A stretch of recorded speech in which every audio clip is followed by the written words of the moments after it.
Antes da gente falar do nosso tema e das nossas convidadas, eu tenho uma novidade para vocês. Você sabia que o Centro Hospitalar e Maternidade Santa Fé lançou o cartão especial Gestante Santa Fé, com módulos diferentes, são 3 no total, você pode pagar em até 8 vezes e você pode fazer o planejamento da sua gravidez, pensando no antes, no durante e depois. Contempla consultas, exames, testes importantes para o bebê, acomodações em apartamentos. Se eu fosse você, já ligava para esse número para obter maiores informações. 869-9403-8389. E o tema de hoje do nosso Talkcast Preciso é a jornada da maternidade, do teste positivo de gravidez até o parto. A gente vai receber 2 convidadas que vão trazer temas importantes. Um deles, você sabia que se você está grávida ou é mãe recente, se você tem renda baixa financeira, se você está desempregada, você conhece o salário maternidade? A doutora Paloma Cardoso, que é advogada especializada em direito previdenciário, vai falar sobre isso e dar muitas informações importantes que a gente nem imaginava de contextos de apoio e auxílio financeiro à mãe no período de gravidez ou durante a gravidez ou depois da gravidez. O outro assunto que a gente vai ter aqui é com a doutora Rosiane. A doutora Rosiane Moura da Rocha, ela é médica obstetra e ela é especializada em medicina fetal. Então, dito isso, meninas, bem-vindas. Muito bom estar falando com vocês. Eu queria começar com a doutora Rosiane, se a doutora Paloma me permite, falando sobre o tema especificamente. A mulher, ela precisa ser assistida e ter rede de apoio em todos os aspectos, mas particularmente afeta a ela fisicamente, psicologicamente, quando ela não tem condições de realizar o sonho dela ou aquele filho que chegou, mesmo que não tenha sido sonhado, mas passa a ser desejado porque ela está grávida. O que a gente precisa ressaltar em relação a isso? Boa tarde, aproveito para agradecer o convite. Maia, Santa Fé é minha casa, né? Lá eu também tive meus filhos, como a Paloma. 2 também, meus 2 filhos, um casal. Então eu me sinto muito feliz e honrada em estar falando sobre essa jornada da maternidade. Sim. Eu que acompanho tantas gestantes e que também sou mãe. Eu acho que depois que a gente se torna mãe, talvez eu tenha até mais empatia e consiga entender melhor, me colocar melhor no lugar dessas pacientes que a gente faz essa assistência todos os dias. A jornada começa antes do teste positivo de gravidez, pelo visto, né? Com certeza, né? Então você falou muito de planejamento na sua abertura. Não planejar, que é um cartão, a Santa Fé está lançando um cartão para você planejar esse momento da gestação. E eu acredito que seja isso. Então o ideal, né, seria que todas nós pudéssemos planejar a gestação. Porque a gestação, ela é um momento único e ele é um momento transformador na nossa vida, né, na vida da mulher. Então é um momento que traz impactos, tanto físicos, emocionais, mentais, sociais, financeiros. Então a gente tem que pensar na gravidez como algo que seria mais interessante você planejar, até para você diminuir riscos em relação à sua saúde. Então, hoje a gente fala que o ideal é que toda mulher, antes de engravidar, ela passasse por uma consulta que a gente chama de pré-concepcional com o seu ginecologista. E daí fossem identificados se essa paciente já tem algum fator de risco, se ela já tem alguma patologia, alguma comorbidade que pode piorar durante a gravidez, se ela usa alguma medicação que pode prejudicar o desenvolvimento do feto. Né? Então é bem antes, né? Então começa bem antes. Já é preconizado a questão do uso do ácido fólico. Então, o ácido fólico que a gente vê na prática, as pacientes começam a usar já grávidas. E o ácido fólico você teria que começar a usar pelo menos 1 mês antes de engravidar. Então, isso tudo é para ressaltar. Qual a importância dele dentro? O ácido fólico, ele é uma vitamina que ele é importante para o desenvolvimento do tubo neural, né? E o que é isso, doutora Rose? Então, o tubo neural, ele vai formar a calota craniana. Então, por exemplo, a acrania, que depois vai levar a uma anencefalia, que inclusive, doutora Paloma, é uma das condições fetais diagnosticadas que pode, pela nossa legislação, a paciente escolher a interrupção. malformações da coluna, como a mielomeningocele. Antes de começar o podcast, a gente estava conversando sobre a primeira cirurgia que foi feita na Santa Fé. Né? No estado do Piauí, na Santa Fé, com o doutor Maurício Saito e toda a equipe de Santa Fé. Que foi uma correção de mielomeningocele intraútero. Então, olha como é importante esse planejamento para evitar... Sim. Para evitar notícias difíceis, né? Então, eu falo que quando a gente engravida, a gente sempre pensa o lado bom. A gente nunca imagina que a gestação, ela pode se tornar algo muito difícil. Não é? Muito difícil tanto para a mãe como para o bebê. E aí, a importância desse planejamento realmente... Totalmente. E assim, os desafios durante a gestação, o apoio emocional, tantas histórias de parto, o autocuidado, né? Porque muitas vezes eu acho que a carência e escassez de recursos e de rede de apoio, essa precariedade, ela é tamanha que deixa de se pensar psicologia, autocuidado, rede de apoio, tudo que é tudo parte daquilo, gente, porque a geração de uma vida é muito complexo. É complexo, mas não precisa e não é caótico. É natural, nós somos feitas para isso, né? Então, eu acho que é importante a gente falar do ponto de vista de ter um cartão voltado para isso, olhar para a mulher e dizer, eu acho que o que a professora Tânia Sampaio foi, ela olhou para a mulher e disse, e ela levantou os dados, ela trabalha muito com dados. Então, assim, qual é a grande dificuldade? Essa mulher é antes, durante e depois. Tem que ter vacina, tem que ter exame, tem que ter consulta, tem que ter acomodação. E aí ela foi pensando tanto que existem 3 modalidades diferentes, dá para ser dividida até em 8 vezes, é maravilhoso isso. A mulher se sente apoiada. Se sentir apoiada é muito importante, principalmente do ponto de vista legal. Já vou dar uma ligadinha ali para a doutora Palu, estou louca para lhe ouvir também sobre esses aspectos jurídicos. Bem-vinda. Boa tarde, é um prazer estar aqui, gratidão por esse dia. Eu sou Paloma, advogada, filha, amada, mãe, né, gestora. Então, homenagem aqui de azul e verde, que meus bebês são 2 rapazes, né? E azul do Gael, verde do Pietro. Queria dizer a importância, né, doutora, do planejamento, porque gestação, gravidez, antes de tudo, é informação.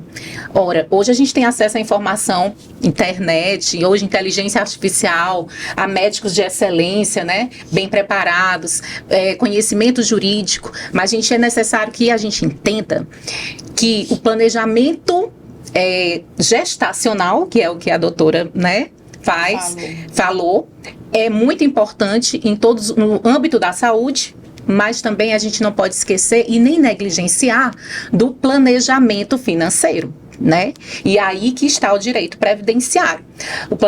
O planejamento financeiro no intuito do salário maternidade, que hoje teve recente decisão do STF que o salário maternidade é considerado um benefício assistencial.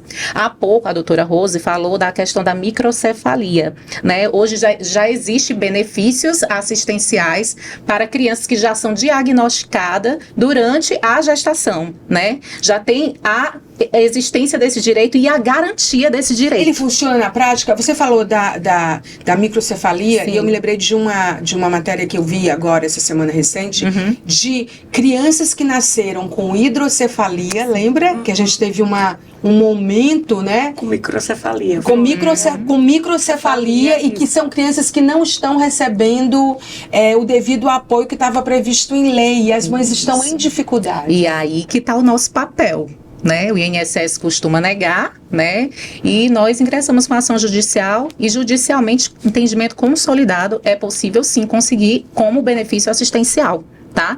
Já o salário maternidade já está sendo visto pelo STF como um benefício assistencial. O que é o salário maternidade? O salário maternidade, tudo, porque a gente tem que ouvir, aprender e divulgar, tá ouvindo, internautas? E se preparar, né? Porque o salário maternidade é um benefício, né, da Previdência Social.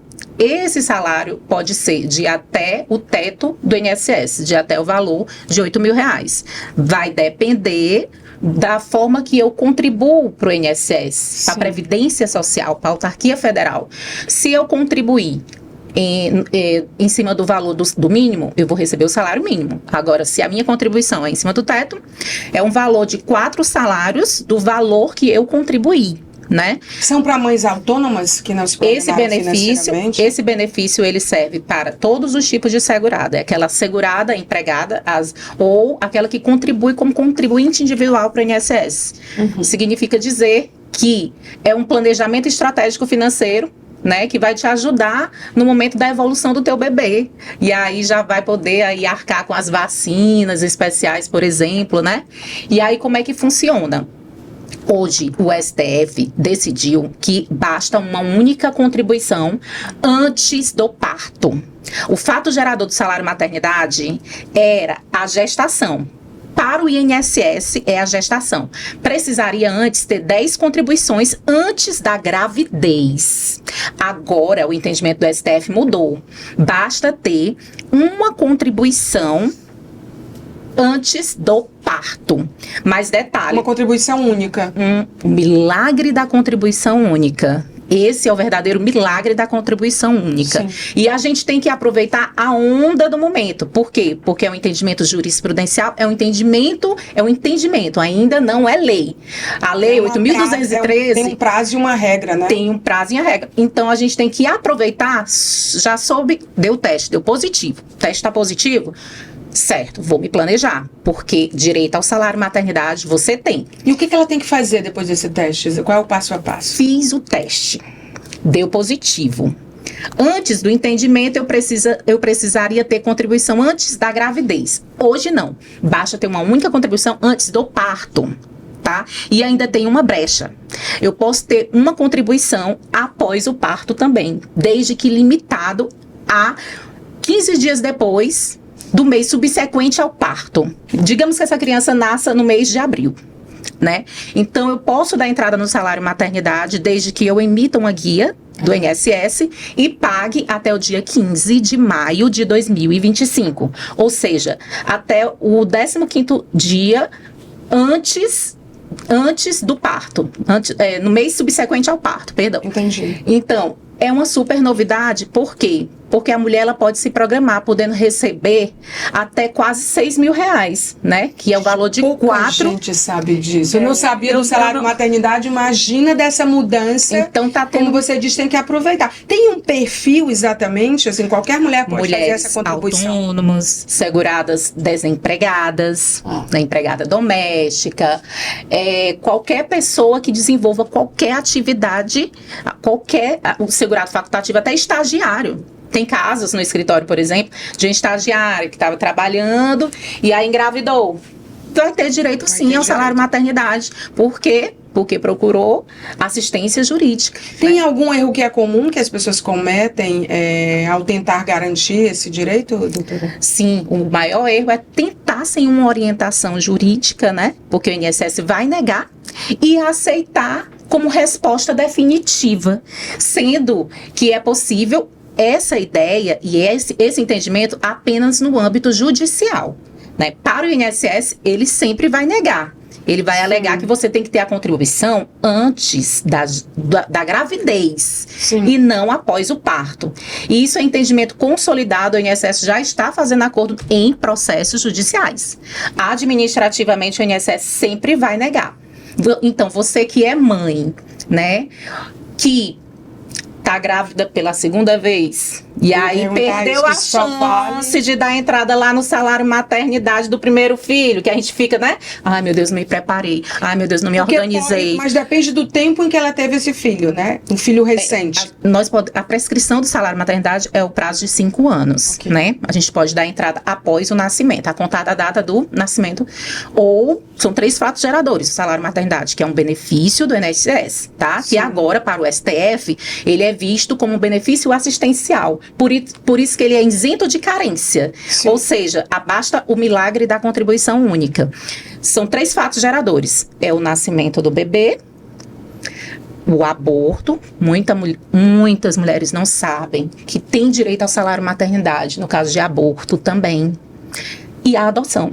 que são os 3, né, fatos geradores do salário maternidade, podendo também o pai receber salário maternidade, desde que a mãe não tenha recebido. Aborto dentro do contexto. É isso que eu perguntar, doutora Paloma. É uma informação importantíssima para nós obstetras, né? Sim. Porque como nós lidamos com essas gestantes no nosso dia a dia, muitas realmente não têm, nem às vezes nem nós temos, né? Então essa é uma informação muito importante. Então o que eu ia perguntar em relação ao aborto é que na legislação a gente sabe também que aquelas pacientes que tiveram um parto prematuro extremo, elas têm direito à licença maternidade, né? Sim. Ok.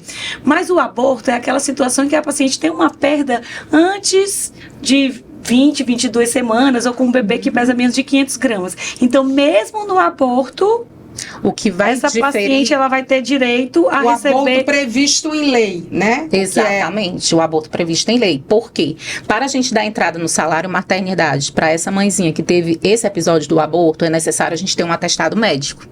E aí o médico é que vai relatar a situação do aborto, que ela teve a perda. que foi um aborto legal, né?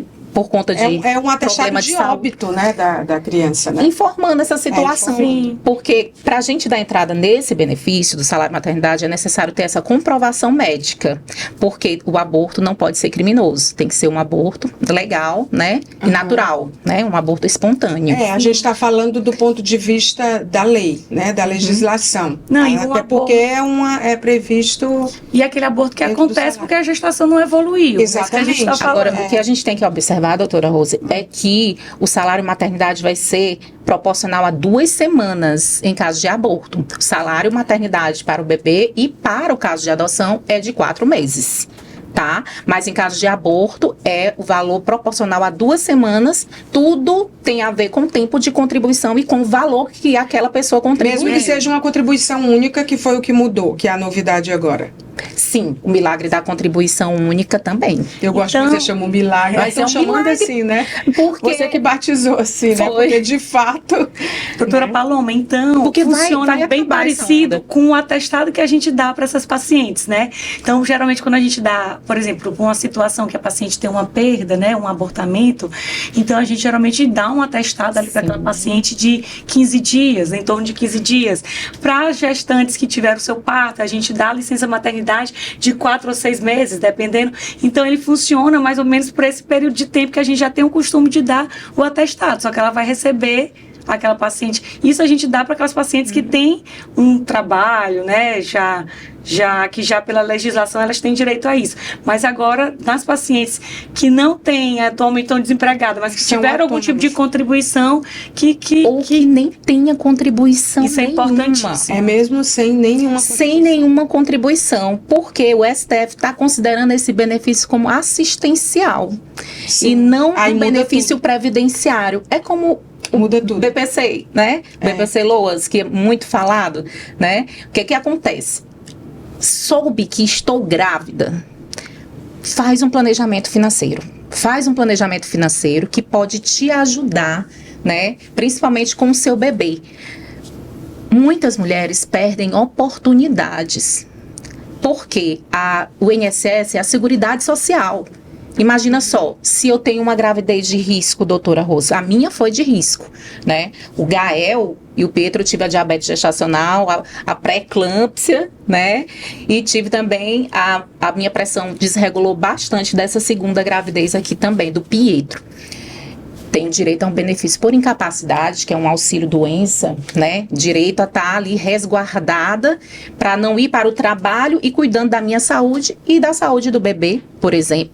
O Ministério Público, ele pode e deve agir nesses casos, assim, de pessoas que precisam correr com esse processo, que esse processo tramite? Olha, Maia, o que eu acredito? Que nesses casos a ação tem que ser nossa. Tem que ser nossa, porque o direito não socorre aos que dormem. Não socorre aos que dormem. E se a gente, né, dormir, a gente perde a vez. O que acontece? As mães que já tiveram filhos podem procurar assistência judicial, jurídica, para saber se tem esse direito de maneira retroativa até. Por exemplo, por ser novidade no direito, eu posso voltar para os casos das mães, porque prescreve em 5 anos. Quantas oportunidades a gente vai ter em relação a isso? Um valor que vai ajudar ali em algum projeto que você tem para o seu filho, né? Digamos que ele está com 4 anos. De necessidade. Às vezes a criança precisa passar com um especialista, não é? Você está achando que o desenvolvimento não está adequado. Como eu acho que, por exemplo, 15 dias para uma mãe, em qualquer contexto, seja ele de necessidade, de saúde fragilizada, o que quer que seja, é pouco. E eu não estou falando da licença maternidade. Eu estou falando dessa licença que você diz do atestado de 15 dias, que a gente estava conversando nos bastidores, e você disse que depois de 15 para a empresa interessa que o INSS assuma. Que aí seria um caso de benefício por incapacidade. Por incapacidade. Seria o auxílio doença, né? Exatamente. No 15º dia em diante é com o INSS. Aí é um outro perfil de mulher. A gente está falando de... vamos lá, dividir as coisas. Tá. A gente está falando desse benefício para mulheres autônomas, né, domésticas, mulheres que trabalham por conta própria, mulheres, né, que tem, não é o perfil do que ela ganha interfere? Não. Porque tem mulheres autônomas que... O que é que eu preciso define ter? Autônomo para o direito quando se trata de salário e maternidade. Só em relação ao Ministério Público que você falou, Maia, eu acredito que buscar o Ministério Público em casos porque tem gente que não tem advogado, né? Aí, no caso seria a Defensoria Pública. A Defensoria Pública, sim, o poder com público, certeza. Entendeu? O que você não pode fazer é perder o teu direito. Isso aí você não pode. Perder o time, né? Porque tem os prazos. O time, das regras tudo tem os tem prazo, né? E o que é que acontece? Esse benefício é para quem quer se planejar e fazer diferente. Tem muitas mulheres no escritório que passaram na experiência de ter o primeiro filho e perdeu o time. Agora a gente já ia falar do autônomo, do perfil salarial. Qual o perfil? Ora, qualquer mulher, qualquer mãe, até mesmo o pai, se a mulher não for da entrada, porque não pode ser os dois ao mesmo tempo. Sim. Um ou outro. Pode dar entrada no salário maternidade. Para esse entendimento do milagre da contribuição única, são as desempregadas, o empreendedorismo individual, né? Aquele que é o MEIs.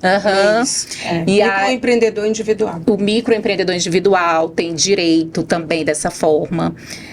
As seguradas facultativas, porque podemos ter contribuintes obrigatórios e facultativos. Sim. Contribuintes obrigatórios são todos aqueles que exercem algum labor, alguma tarefa, algum trabalho, né? E os contribuintes facultativos é quem tem faculdade de decidir contribuir ou não, como um estagiário, uma secretária do lar, em alguns casos. O que eu penso é que o salário maternidade, eles são para aqueles que estavam completamente desassistidos. Pelo contrário, eu vou falar o meu exemplo. Você teve salário? Meu exemplo, né? No caso, eu me planejei, né? Tanto com o Gael como com o Pietro.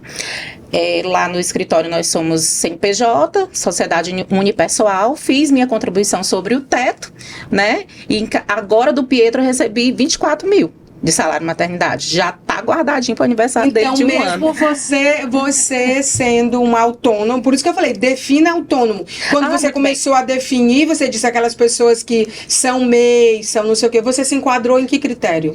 No caso, como a minha empresa é sociedade unipessoal, né, como Prolabore. Como fosse o meu Prolabore da empresa. Sim. E a minha contribuição foi sobre o teto. A empresa é sua e você tem um Prolabore pago pela empresa, você. Exatamente. Né? E aí a minha contribuição, no caso, é como contribuinte individual. Há muito que saber, gente. Eu vou olha, não, a gente deve ter que fazer o episódio 2, tá? Tá ótimo. Porque eu acho que daqui vão surgir muitas perguntas. Internautas, mandem pra gente o que... Maia, a gente precisa de um episódio 2. Entendeu? Pra gente poder se aprofundar. Porque, assim, há casos e casos. Quando eu ia começar a dividir, que eu falei, ela disse não, porque eu recebi. Porque a gente tá falando do cartão Santa Fé, que é aquele que divide tudo para aquela mulher que pode e precisa se planejar, quer dizer, precisa e pode se planejar dentro de uma outra realidade, que é a acomodação, que é o antes, durante e o depois, que é super importante, que não existe um plano com tantos benefícios reunidos numa só iniciativa de cartão no Brasil. Ele é único no Brasil, absolutamente inédito. Aí a gente tem o salário maternidade dentro desse perfil que você falou. A gente tem casos casos e casos. E tem as licenças maternidades que você estava me falando que em cada lugar é diferente, a gente sabe, né? Tem lugar que é 1 ano, né? Então, no nosso país, a doutora Paloma pode até falar mais do que eu, dependendo de onde você trabalha, são 4 meses. E em outros locais, a minha foi de 6 né, meses. também, né? Minha licença maternidade foi de 6 meses. Eu sou servidora pública federal, e aí eu tive uma licença maternidade de 6 meses. As empresas não dão de 6 meses. Geralmente 4, né, doutora Paloma? Isso. Geralmente 4. 6 meses é só Mas tem projeto. Mas É funcionalismo público. Mas é isso que a gente estava comentando antes, que em outros locais, outros países, às vezes essa licença pode ir até 1 ano. Nos Estados Porque Unidos, 3 meses para a mãe e 1 mês para o pai. Porque imagina, a gente vive numa sociedade realmente que a mulher ela é muito sobrecarregada. Imagina, com 6 meses eu tenho que voltar para todas as minhas atividades. E aí eu ainda tenho que cuidar. E 6 meses é um bebê. Não é? É um bebê que você ainda tem que dar. Tem muita coisa, né? Assim, depois do parto. Aí é que começa. Aí é que o play. Eu tenho até uma história interessante do meu 2º parto. Eu estava fazendo mestrado na época. E aí minha defesa estava marcada quando eu ia estar com 38 semanas e 2 dias. Aí eu disse, vai dar tempo. Deus, deixei tudo 1 preparado. semana e meia para ter. Deixei tudo preparado. Não, vai dar certo. Aí eu disse pro meu orientador: doutor, eu só não defendo se eu tiver o bebê na hora que está marcado essa defesa. E você defendeu? E aí eu tive o bebê, minha defesa era na terça, eu tive o bebê no sábado à noite. E não pude ter alta, porque a gente teve alguns problemas, ela teve que fazer fototerapia e tudo. E aí eu saí da maternidade. Da Santa Fé, para defender, e voltei para a Santa Fé. Olha só. Porque eu disse você. O que eu disse, Maia, para ele, eu disse, olha, se eu não defender agora, eu não vou mais defender. O senhor sabe o que é um puerpério? Aí ele, claro que não. Me diga. Então, eu já tinha passado por um puerpério. A Paloma, você que já... Todo mundo que já teve filho sabe o que é um puerpério. O que é aqueles 42 dias pós-parto. A gente já fez um podcast aqui da Santa Fé só falando sobre isso. Então, eu disse, não, vou defender logo. Então, eu defendi meu mestrado com 2 dias Mas você é tão interessante assim, porque ela, doutora Paloma, ela se dedicou a uma área da medicina... Sim. Que também tem muita ligação com a área do direito, né? Por vários contextos, mas é a medicina fetal, que é uma área super importante, super delicada e super sensível. Vamos começar falando de medicina fetal? Então, eu acho que para quem não conhece, a medicina fetal ela é uma especialidade dentro da ginecologia obstetrícia, né? Mais especificamente dentro da obstetrícia, que estuda o desenvolvimento fetal. E não só isso, a gente também acompanha gestações de alto risco. Sim. Então, por exemplo, doutora Paloma, se nós nos conhecêssemos antes, provavelmente eu teria acompanhado a senhora na sua, acompanhando a pré-eclâmpsia que a senhora desenvolveu, o diabetes gestacional. Então, a gente também acompanha essas gestações de alto risco. E a medicina fetal, ela realmente tem uma ligação com o direito, porque existem algumas particularidades dentro dela. Como, por exemplo, a gente trata muito da questão de interrupção da gestação. Não é? E a gente tem uma legislação muito no Brasil que restrita. Bem restrita. Então, hoje no Brasil, o que é aborto legal? É quando a paciente ela é vítima de alguma situação de violência sexual, ou então quando existe um risco de morte para essa mulher, se ela mantiver essa gestação. Sim. E aí 2 médicos podem assinar uma declaração, e aí pode ser feito, lógico, se a paciente aceitar a interrupção. E a terceira situação é nos casos dos fetos que tem um diagnóstico de anencefalia. Então são essas 3 situações, mas a gente tem dentro da medicina fetal casos um campo enorme. E eu sempre digo, às vezes é muito fácil você julgar, não é? E eu acho que a gente, como especialista, você tem que colocar todas as possibilidades para a gestante. Então, quando você está diante de um diagnóstico de alguma anomalia fetal, uma malformação, que pode ser uma condição limitadora de vida, eu, como bom profissional, vou ter que orientar essa gestante quais são as possibilidades, porque eu sempre digo que é uma mudança na jornada. Então, a gente vai precisar reescrever essa rota, a gente vai precisar mudar o caminho. Então, quais são os caminhos possíveis para ela? Aí a gente coloca, olha, você pode manter a gestação, E aí a gente vai dar todo o suporte, porque assim, independente E do bebê suporte ter... tipo psicológico Sim, de todos os suporte modos, com né? obstetrícia, enfermeiro, psicólogo, toda a Olha quanta coisa equipe, precisa. toda a equipe que precisa para seguir essa gestação. Mas a gente também precisa orientar essa gestante, que apesar de não estar dentro da lei, a gente pode judicializar.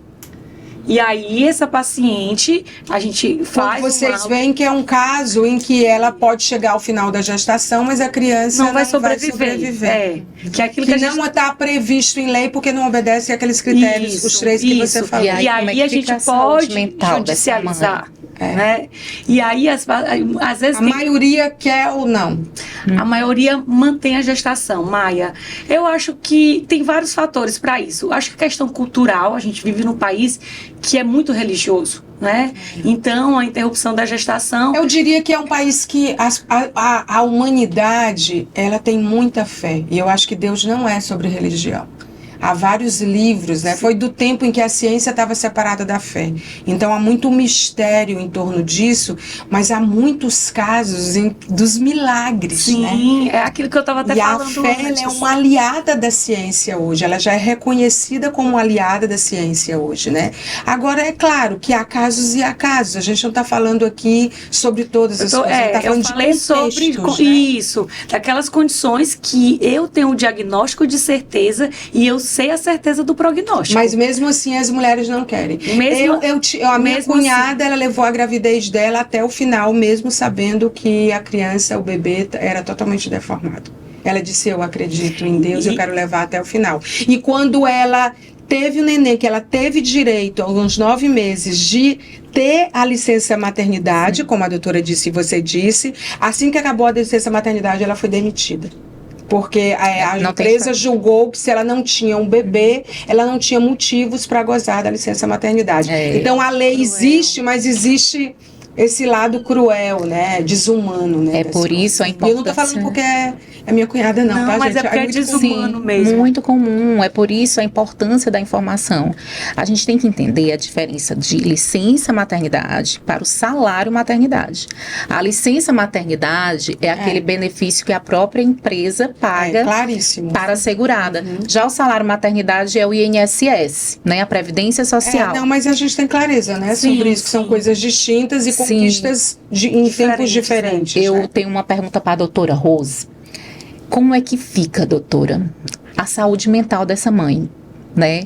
Quando ela tem esse diagnóstico, né? E tem a questão da espiritualidade da fé que a Maia falou, né? Porque não é sobre religião, é sobre espiritualidade. É sobre fé, é sobre Deus, que não é religião. Exatamente, porque a doutora disse que a maioria das mães preferem não seguir com a gestação. Seguir, porque isso é fé, isso é acreditar no impossível, no milagre, né? E não só isso, Paloma, não é só questão de acreditar no milagre, né? É que mesmo que aquela criança, ela vá sobreviver 1 hora, um dia, mas é o filho dela, não é? Então muitas levam para esse lado. É meu filho, né? Eu estou gerando ele. Eu preciso permitir que ele fique o tempo que for permitido pelo universo ficar aqui. Então, muitas acho que decidem por esse sentido. Mas é claro que essa questão do segmento psicológico é muito importante. Então, a fetal é uma área da obstetrícia que caminha muito junto, tanto com a psicologia quanto com a assistência social. E com as inovações e tecnologias também, né? Tem muitas agora. Quais são? A medicina fetal é uma área que também, além a gente faz esses diagnósticos, né? Eu estava comentando com a Maia, geralmente são diagnósticos ultrassonográficos, né? E o ultrassom, ele é um exame simples, que não tem radiação, então é um exame que não vai prejudicar nem a gestante, nem o bebê. E a gente tem dentro dela os procedimentos invasivos, que na verdade são indicados quando realmente há uma necessidade. Porque quando a gente fala invasivo, quer dizer que eu vou entrar dentro do útero, isso não é isento de riscos, né? Então, essa gestante, romper bolsa antes do tempo, ter algum tipo de sangramento, algum tipo de infecção. Então, a gente destina esses procedimentos realmente para aqueles casos que a gente sabe que a intervenção ainda dentro do útero pode fazer diferença para aquela criança. Então, por exemplo, você falou da cirurgia de correção da mielomeningocele intraútero. É para todos os bebês? Não. Então, existem os critérios, existe a época que a gente opera esse bebê ainda dentro do útero, e os estudos mostram que quando a gente usa esses critérios e opera dentro daquela idade gestacional específica, você aumenta a chance desse bebê sobreviver. Dele andar, dele ter controle de esfíncter, sobreviver com qualidade. Né, sobreviver, isso. Porque não é só sobreviver, mas sobreviver com qualidade de vida. Bem dito. E a importância, né, Maia e doutora Rose, daquele profissional, ele está alinhado com a espiritualidade, Sim. porque a opinião da doutora, nesse caso, uma opinião jurídica, também faz a total diferença na hora da decisão dessa mãe. E também lá o juiz, quando for decidir uma liminar, porque antecipar esses efeitos dessa sentença, desse pedido, desse aborto legal, Sim. né? Imagina só, se for uma juíza ou um juiz, a possibilidade de conceder essa o liminar. viés do gênero, né? Quer dizer, o coded bias, né? É bem diferente. O viés desse código jurídico, ele é totalmente diferente, como eu imagino que é do ponto de vista médico também. A minha pergunta para a doutora Rose, sobre né, a decisão final. é isso, sobre a decisão final, se a doutora... Bom, se fosse eu ia fazer. E agora, doutora Rose, o que é que eu faço? Me ajuda. Me dê uma opinião, doutora. É isso que eu coloquei. Geralmente eu coloco todas as probabilidades, as possibilidades, os caminhos que ela pode escolher, não é? Sim. Mas é uma situação muito delicada, porque realmente não cabe ao profissional decidir. Então, ali como profissional, a gente orienta as possibilidades. E eu sempre digo, olha, infelizmente é uma escolha que é de você, da sua família. E às vezes eu falo assim para elas até, siga o seu coração. Sabe por quê? Porque independente da sua decisão, você vai ser julgada. E essa é a realidade para nós mulheres. E eu queria fazer o contraponto aqui sobre cuidados e prevenção, né? Porque a gente está falando sempre, a gente está abordando do ponto de vista de quando tem esse desafio que é gigante. Mas há cuidados e prevenção que a medicina fetal preconiza. Sim, né? sim. Quais são eles? Como aquela questão que eu já havia falado do uso do ácido fólico. Se você é uma paciente que usa alguma medicação que a gente fala que pode ter um efeito teratogênico para o bebê. O que é um efeito teratogênico? Que pode causar alguma malformação estrutural funcional no bebê. Né? Então, às vezes a paciente usa algum tipo de medicação, principalmente medicações na área da psiquiatria, que você precisa fazer ajustes. Né? Porque também tirar a medicação você não pode. Mas tem como prevenir parto prematuro, restrição de crescimento, sim, malformação. Parto prematuro, hoje, uma das formas de prevenção, de rastreio, né, pra gente evitar o parto prematuro, é durante o morfológico do segundo trimestre, você fazer uma medida do comprimento do colo do útero. Não sei se a Paloma vai lembrar disso, se ela fez o morfológico do segundo trimestre, que a gente faz essa medida. Que aí quando esse colo ele é curto, hoje já tem evidências bem estabelecidas na literatura, de que o uso de uma medicação chamada progesterona diminui a chance dessa mulher ter um bebê prematuro. Na ultrassonografia também, Maia, a gente avalia as artérias chamadas artérias uterinas, que são artérias maternas, que também nos indicam a chance da mulher ter pré-eclâmpsia. E aí você vai fazer a prevenção. Tem um exame que ele emite um barulho que ele incomoda ao bebê na barriga? Não, mas tem um exame chamado castrotocografia, que é um exame que está sendo feito assim, tipo, eu quero saber, não interessa se o bebê vai... Não, mas ele é um exame que a gente faz para avaliar a vitalidade fetal, então é para avaliar se esse bebê está bem oxigenado. Então, por exemplo, não é toda gestante que faz, geralmente ele não é prescrito dentro do pré-natal, durante a gravidez, só se houver uma indicação. Ele não é de rotina, só se houver uma indicação. E aí, quando esse é um exame que ele avalia, por exemplo, um dos padrões é o batimento cardíaco do bebê. E o bebê, ele também tem um ciclo sono-vigília igual a gente. Então, o bebê também dorme. Quando ele dorme, a frequência cardíaca dele fica mais baixa. Costuma dormir esses bebês? Aí depende, eu acho que depende muito da rotina da mãe, né?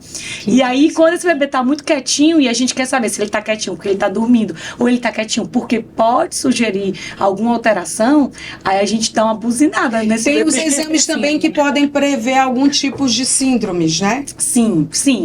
A medicina fetal também, através da ultrassonografia, a gente Por exemplo, existe o morfológico do primeiro trimestre, que é um exame que a gente faz ali entre 11 e 13 semanas e 6 dias, que avalia alguns marcadores, e esses marcadores podem ser sugestivos de alteração cromossômica ou genética, né? Caso de síndrome de Down. Isso, tipo síndrome de Down e outras síndromes genéticas. Então, a gente faz esse rastreio. E quando existe a suspeita, aí a gente teria que fazer, que é aquilo que a gente estava conversando, um exame invasivo, que é o cariótipo, que a gente tem que entrar com agulha lá na barriguinha da gestante. Mas só diante de uma suspeita. Isso, só diante de uma suspeita. Aí colhe o que dentro da barriga? Colhe o líquido amniótico. No líquido amniótico existem células fetais. Aí você faz a cultura dessas células e aí você vai fazer a análise cromossômica dessas células fetais para saber se tem alguma alteração cromossômica. Tem aquele teste pré-natal, até anotei aqui. O NIPT. Que ele é um exame não invasivo. Ele é um teste de triagem também, igual a ultrassonografia.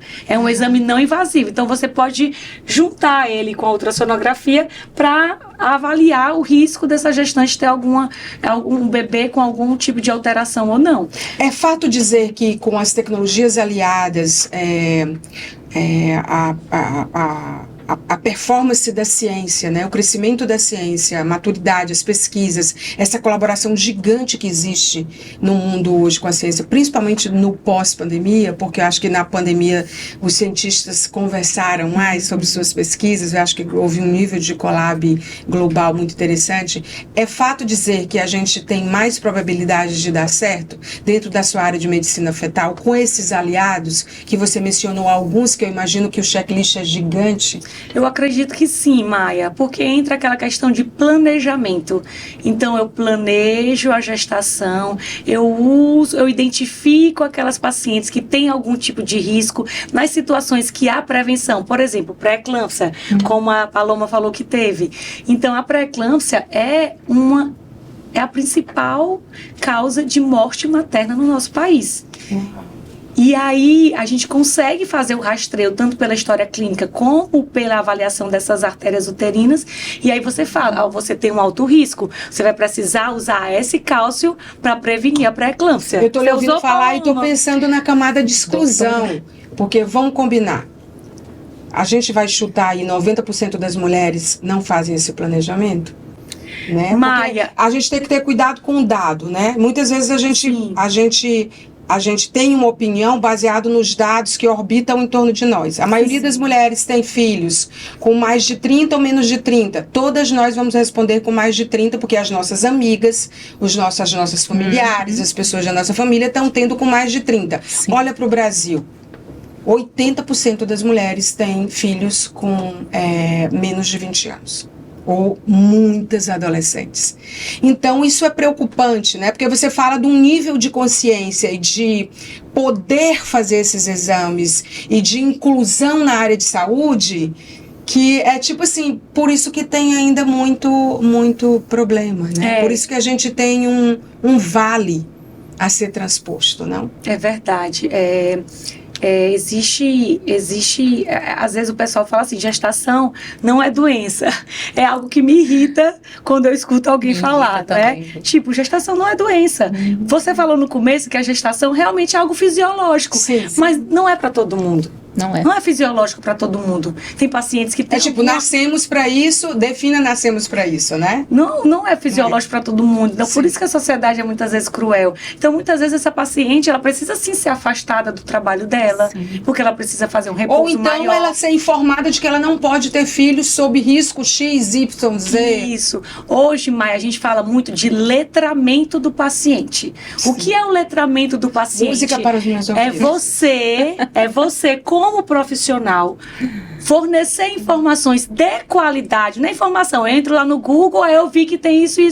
Não é isso. Não. É o profissional fornecer informações de qualidade, informações baseadas em evidências científicas, e esse paciente, junto com o especialista, se empoderar da tomada de decisões da sua saúde. Diante do contexto da paciente. Sim. Ela tem recursos financeiros, ela mora na roça, num vale, onde que ela mora, tem médico, a telemedicina vai alcançar isso, né?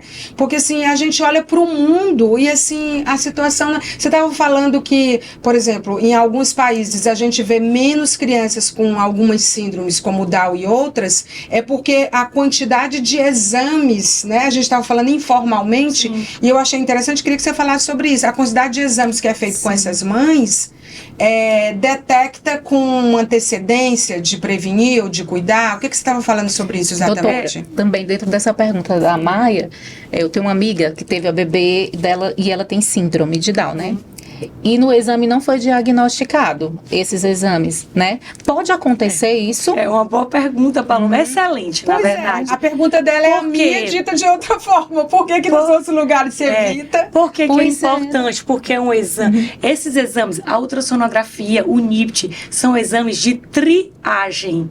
Tá. Então, eu estou identificando alguns fatores que aumentam o risco daquela mulher ter um bebê com algum Mas eles tipo de deveriam ser síndrome. obrigatórios. Mas eles não são diagnósticos. Ou seja, quer dizer assim, se é exame de triagem, ele não é 100%. Então, pode acontecer o quê? De eu fazer uma ultrassonografia de primeiro trimestre, onde eu avalio lá a translucência nucal, o osso nasal, estava tudo normal. E esse bebê, e essa paciente tem um bebê com síndrome de Down. Pode acontecer? Pode. Do mesma comum? forma, pode. Não é o comum. Tá, mas da pode mesma acontecer. forma, Maia, pode acontecer de eu achar que tinha alteração e esse bebê nascer normal. Sério? Interessante. Por quê? O exame foi feito errado? Não, porque Porque o exame era um marcador, contexto. porque o exame é uma triagem. Então, é um marcador. naquela foto, naquele dia, momento, o naquele dado instante, era aquele. é isso. E depois mudou. Isso. Então, assim, triar é diferente de diagnosticar. Triar. Aí, E não tem o do sim. diagnóstico? E eu gosto de falar isso para paciente. Você sabe para que serve esse exame? Então, quando elas vão fazer, você sabe para que serve essa ultrassonografia morfológica? Não tem o diagnóstico Qual o lá na frente, objetivo? nem não tem então, no exame. o diagnóstico vai ter quando o exame de triagem dá alterado, que aí eu tenho uma suspeita, porque já pensou, eu vou fazer exame invasivo, vou fazer uma amniocentese. Mas tem um colocar exame uma- que identifica, né? Sim, Com certeza. Tem, com certeza, tem. Que é o... Que é o cariótipo fetal. Tá. Que aí, para isso, é um exame invasivo, que eu vou precisar aquela Sim. que eu expliquei. Que E eu não coloco faz em todo mundo, porque você precisa ter um fator que determine... risco, justamente. De risco, né? Eu queria que vocês fizessem assim, um fechamento inspirador, que alguns amigos meus diriam matador. Mas a gente não vai falar matador, vai falar inspirador. Que mensagens vocês deixam para as mulheres, né, dentro dos contextos em que vocês atuam e dentro do compromisso com causas que claramente vocês têm? Eu estou não só diante de duas mulheres, não só diante de uma advogada e de uma médica, mas eu estou diante de duas mulheres que são absolutamente ativistas em causas a favor da vida. Então a gente não vai perder a chance de encerrar com elas falando sobre isso. Por favor, começando por você, depois a doutora Rosiane. Doutora Paula. Maia, como mãe, o que eu digo para você, para quem está nos assistindo? Cuide da sua saúde mental. Quanto melhor você tiver, melhor seu bebê vai estar, melhor sua família vai estar, melhor sua equipe de apoio vai estar. E como advogada, o que eu digo para você é: comece a cavar o poço antes de sentir sede. Se planeje, né? E como cliente da Santa Fé, né? Para mim, a melhor maternidade, né, daqui do Brasil. É uma das melhores do Brasil e está caminhando para alcançar outros marcadores, né, dentro de áreas importantes da maternidade, como o bebê, a prematuridade. Procura um obstetra que você se conecte com ela, que tenha valores parecidos com os seus, porque vai te ajudar na tomada de decisão e nesse processo que é uma aventura, né, que bem preparado fica super leve e fica bom para todo mundo. Nossa, resumiu tudo. Você agora, nossa rainha aqui da... Maia, ser mãe, eu acho que talvez tenha sido, eu ainda sou jovem, né?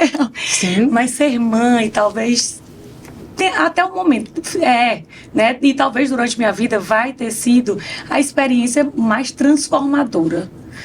Porque ser mãe é você se despir do seu egoísmo. É você olhar para o outro com compaixão. Então, assim, para mim, ser mãe, realmente, eu acho que eu sou obstetra, cuido de muitas gestantes, e sempre tentei ter um olhar empático sobre isso. Mas eu acho que quando você se torna, você consegue entender a dimensão disso. E é algo realmente que é sagrado. Então, ser mãe é algo sagrado. E eu acredito que a gestante, quando você imagina que você vai gerar algo, você precisa realmente estar preparado para isso. Sim. E essa preparação, como a gente falou durante todo o podcast, a Paloma reforçou, é uma preparação que não é só física, é uma preparação emocional, é uma preparação mental, é uma preparação espiritual, é uma preparação financeira. Sim. Então, eu não acredito naquela ideia de que você nasce mãe, você é aquele amor. Eu acho que ser mãe é algo que você vai aprendendo a ser.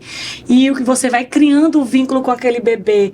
Então, tanto é, Maia, que é uma coisa interessante. Olha, é pra resumir, a pessoa vai falando mais. Tem algo interessante que eles falam da intuição materna. Sim. Então, eles falam que não é a intuição materna. Na verdade, qualquer pessoa que tenha um vínculo com aquele bebê, ela consegue ter essa intuição. Então, a intuição ela vem da criação do vínculo, Sim, né? sem dúvida. Né? Do cuidar. Sem dúvida, sem Então, dúvida. realmente, eu acho que é uma oportunidade que a gente recebe. Eu agradeço a Deus por ter tido meus 2 filhos. Realmente são minhas 2 bênçãos. Acho que não há nada maior do que isso. Hoje, talvez eu seja mais mãe do que obstetra. Antes eu era muito obstetra, hoje talvez eu seja, durante a obstetrícia, mais mãe do que né? obstetra. Uma obstetra que é mãe tem toda a diferença. Eu não queria perder a oportunidade de falar da sua experiência, já que você é parte do corpo clínico da Santa Fé, com essa nova fase da Santa Fé. Eu queria que você deixasse seu depoimento, porque assim, o seu trabalho tem muita qualidade. Né? Você é muito comprometida e um depoimento para seu, eu acho que é super importante nesse momento de divisor de águas. Então vai ser um depoimento de agradecimento, porque a Santa Fé, eu morei fora 11 anos, então fiz faculdade fora, eu fiz residência fora, então depois de 11 anos eu voltei a morar no Piauí, e a Santa Fé foi a primeira casa que me acolheu. Então lá eu tive meu primeiro consultório, fui plantonista, meus plantões lotados, as meninas da enfermagem adoravam, só que não. Os plantões. Então, realmente, é um local onde eu tive meus 2 filhos, onde eu levo as pacientes. Hoje eu me dedico mais à medicina fetal, mas eu faço alguns pré-natais ainda das amigas. Então, é onde eu levo minhas amigas para poder receber o bebê delas, junto com a família delas. É outra estrutura hoje, não é? Então, realmente, eu só tenho a agradecer a Santa Fé por todo esse acolhimento e pelo que ela faz na vida de todas nós, né? Sim, sem dúvida. É isso, gente. O nosso Talkcast Preciso fica por aqui. Não esquece que nós abordamos temas essenciais ligados às áreas e segmentos mais diferentes e a gente sai do estúdio depois de mais de 30 anos recebendo em estúdios. Agora eu vou onde as empresas, os projetos, as comunidades, as iniciativas, as instituições estão trazendo temas essenciais que interessam a você. Então, não esqueça, o nosso Talkcast Preciso está no canal Maia Veloso no YouTube e a gente também está no LinkedIn, no TikTok, no Instagram e no Facebook. Você é o nosso convidado para não só se inscrever no nosso canal, mas também compartilhar os nossos conteúdos. Muito obrigada e até a próxima.